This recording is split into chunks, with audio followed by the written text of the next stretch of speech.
안녕하세요. 알기 쉬운 바이오 알바 킹입니다. 일전에 한번 그 아크지하고 지놈에 대해서 말씀드린 적이 있는데요. 오늘은 그 포트폴리오가 어떻게 변했는지 업데이트를 해드리도록 하겠습니다.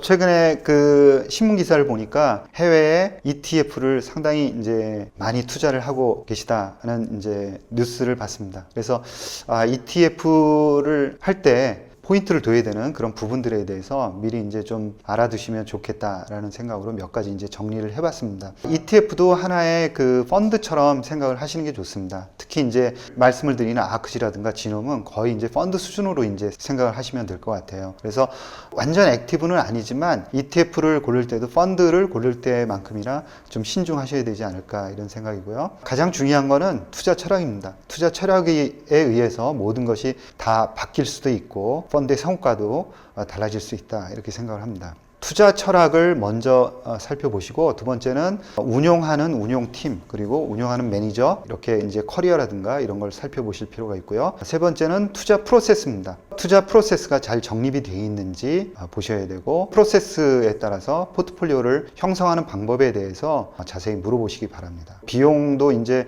장기 투자자라고 하면은 고려를 많이 하셔야 될 것 같고요. 그리고 펀드 규모는 사이즈 이펙트라는 게 있습니다. 그래서 펀드가 너무 크거나 너무 작은 경우에는 이제 악영향을 미칠 가능성이 있어요. 그래서 그런 점들도 고려를 해둬야 된다라는 거고요. 과거 수익률 레코드 너무 최근에 아주 좋았던 경우에는 오히려 좀 조심하는 게 낫지 않을까 이런 생각을 갖고 있습니다. 그래서 여러분들이 앞으로 ETF를 굉장히 늘려간다는 얘기들이 많이 이제 들리기 때문에 제가 보셔야 되는 부분들에 대해서 정리를 해드렸고요. 다시 한번 강조하고 싶은 부분은 투자 철학에 대해서는 꼭 자세하게 살펴보시라는 말씀을 드리고 싶습니다. 아크지하고 지놈에 대해서 설명을 드리겠습니다. 아크지하고 지놈에 대해서는 일전에 한번 설명을 드렸기 때문에 간략하게 설명을 드리면, 아크지는 아크에서 이제 발행을 한 ETF고요. 비용은 0.75%.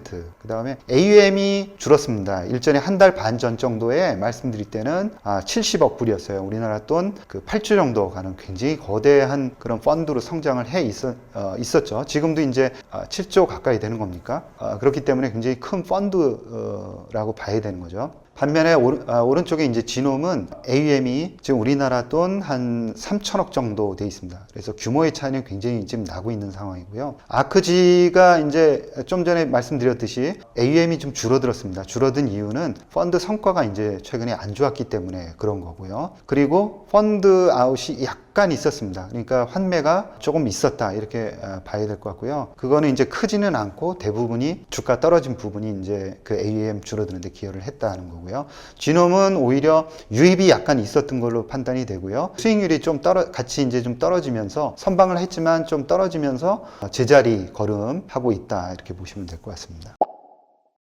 전략은 굉장히 중요하기 때문에 다시 한번 말씀드리면, 아크지는 액티브하게 관리되는 그런 ETF입니다. 그래서 아크 인베스트먼트 팀이 운영을 하고 있고요. 여러분들이 너무 잘 아시는 캐서린 우드가 그런 운영 회사고, 장기적으로 고성장할 것이다 이런 주식들만 골라서 시장을 비트하겠다 이런 전략이고, 이게 이제 투자 철학이 되겠습니다. 투자하는 그런 분야는 유전자 편집이라든가 유전자 치료, 유전자 진단, 그리고 줄기세포 치료제에서 기술적이라든가 과학적 혁신을 이끄는 기업 중심으로 해서 투자를 한다.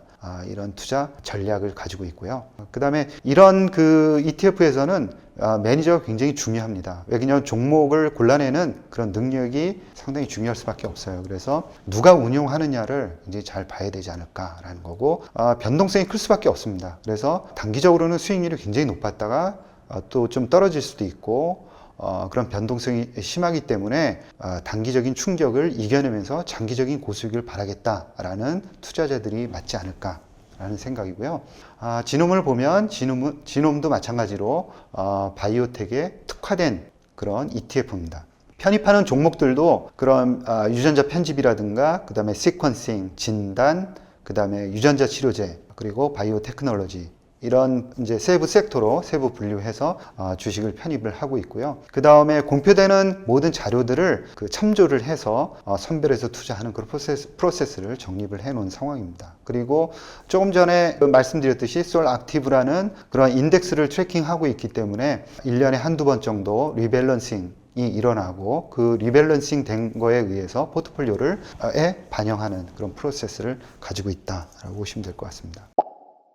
포트폴리오의 그 큰 변화라든가 이런 거는 이제 그 홀딩 컴패리즌 보면은 그렇게 많지는 않았습니다. 그러니까 아크지는 아까 말씀드린 대로 AUM이 7조 정도 되기 때문에 개수를 줄이는 데는 이제 한계가 있죠. 54종목을 이제 보유하고 있는 반면 지놈은 42개 종목, 기존보다는 한 2개 종목 더 늘려 놓은 상황이고요. 보면은 탑 10 종목들의 비중하고 탑 15의 그 비중이 상당히 이제 비슷한 흐름을 보이고 있습니다. 그런데 사이즈 컴패리즌 보면은 조금 달라졌어요. 이제 아크지 같은 경우에는 대형주 그리고 소형주에 좀 집중하는 그런 모습을 보이고 있고요. 지놈은 중형주에 거의 대부분 70% 가까이를 투자하고 있는 층을 보이고 있습니다. 포트폴리오가 어떻게 바뀌었는지 이 부분이 이제 가장 중요할 텐데요. 한마디로 말씀드리면 아크지는 그렇게 큰 변동은 없었습니다. 그러니까 탑 5까지는 큰 변동은 없었어요. 두 번째는 개별 종목 선호 현상은 더 심하게 심화됐다 이렇게 이제 보이는데 넘버 원인 텔라독의 비중이 더 올라갔습니다. 그런데 텔라독이 주가가 굉장히 안 좋았거든요. 이 얘기는 뭐냐면 텔라독을 아주 많이 샀다는 겁니다. 그리고 이그젝트 사이언스도 주가가 퍼포먼스가 그렇게 안 좋았어요. 그런데 보시면은 한 1%, 1.5% 이상 더 늘어났죠. 이거는 떨어지니까 내가 좋아하는 종목이고 그래서 오히려 더 강하게 편입을 하겠다라는 거예요. 그러면 누구를 덜어내서 샀느냐? 왼쪽에 파란 박스 보면 리제너런을 팔았습니다. 리제너런이 최근에 이제 주가가 안 좋았느냐? 그러면 전체적으로 보면 아주 크게 좋지는 않았는데 이제 시장의 소문은 아크지가 팔면서 캐시우드가 팔면서 주가가 좀 떨어졌다 이런 얘기를 하고 있어요. 이건 뭐냐면 아까 말씀드린 대로 사이즈 이펙트가 나오는 겁니다. 그러니까 캐서린 우드가 팔면은 종목이 이제 좀 떨어지는 현상이 있는 거예요. 몰래 숨어 다닐 수는 없는 거고 팔더라 사더라 하는 게 외부에서 다 알 수밖에 없는 거죠. 그래서 그런 점은 사이즈 이펙트에 의해서 좀 부정적으로 작용할 수밖에 없다는 거고요. 그거는 여담이었고 어찌됐건 리제너런을 매도를 해서 좋아하는 두 종목을 굉장히 더 편입을 했다는 거예요. 근데 최근에 텔라독이 이제 주가가 빠진 이유는 성장성은 그대로 이제 굉장히 좋게 나오고 있지만 과연 이 성장성이 향후에 지속될 수 있겠느냐라는 거고 경쟁자들의 굉장히 공격적인 영업 때문에 향후 이 성장성이 유지될 수 있을까 이런 그 의구심 이런 것들이 이제 생긴 거죠. 그렇지만 장기적으로 좋게 보는 그런 매니저들도 굉장히 많습니다. 향후에 이 시장은 대단히 큰 시장으로 갈 것으로 생각을 하고 있고 매년 30% 이상 성장하는 굉장히 거대 시장으로 성장할 수밖에 없다. 그리고 넘버원이기 때문에 이 시장을 대부분 이제 독식할 가능성이 굉장히 높은 회사다라는 점에서 강하게 이제 베팅하고 있는 매니저들도 많습니다. 그래서 아크지도 텔라독을 굉장히 좋아하는구나 라는 거예요. 앞으로 이제 텔라독에 의해서 이 펀드 성과도 굉장히 크게 변동이 심하지 않을까라는 생각을 갖고 있습니다. 그래서 아크지 하면 텔라독을 여러분들이 이제 머릿속에 가지고 계시는 것도 좋을 것 같아요. 올해만 거의 한 40% 이상 이제 주가가 조정을 받았기 때문에 관심을 좀 갖는 것도 좋지 않을까 이런 생각이고, 그 다음에 빔 테라피틱스는 아시는 분들이 이제 많을 것 같습니다. 크리스퍼 베이스 에디팅 하는 회사고, 그 세우신 양반들이 굉장히 이제 유명세를 타는 양반들이죠. 그래서 데이비드 류라든가 펑장 이런 사람들은 뭐 거의 앨런 머스크급으로 굉장히 유명한 사람들입니다. 장기적으로 관심을 가져야 되는 그런 종목이다. 저도 이제 관심을 갖고 이제 보고 있는 종목 중에 하나고요. 그래서 크리스퍼와 관련된 종목들의 큰 변화들은 그렇게 이제 볼 수는 없었고요. 종목별 비중 조절은 조금 있었습니다. 그리고 특징적인 것은 siRNA 관련한 종목들은 전혀 들고 있지가 않아요. 그런 것들이 좀 특징적이다라는 거고요. 그 다음에 지놈을 보면, 지놈은 아까 말씀드린 대로 이제 시가총액 한 3천억 정도 되는 펀드입니다. 그래서 몸이 딱 이제 헤지펀드라든가 이런 걸 보면은 스위스팟이 3천억이라고 하거든요. 그래서 수익을 내기 딱 좋은 사이즈입니다. 그래서 몸이 가볍고 어디로든 튈 수 있고 자기 생각하는 대로 구현을 할 수 있는 거죠. 소문도 안 나면서 1부터 5까지 비중 조절이 전체 됐습니다. 그러니까 뭐 대규모는 아니더라도 중급 정도의 그 비중 조절은 있었다, 이렇게 이제 봐야 될 것 같아요. 인텔리아를 덜어냈고 세랩타를 덜어냈습니다. 이거는 최근에 이제 시장이 불안하면서 같이 좀 리스크를 이제 좀 회피하고 가야겠다 이런 생각이 좀 있었던 것 같아요.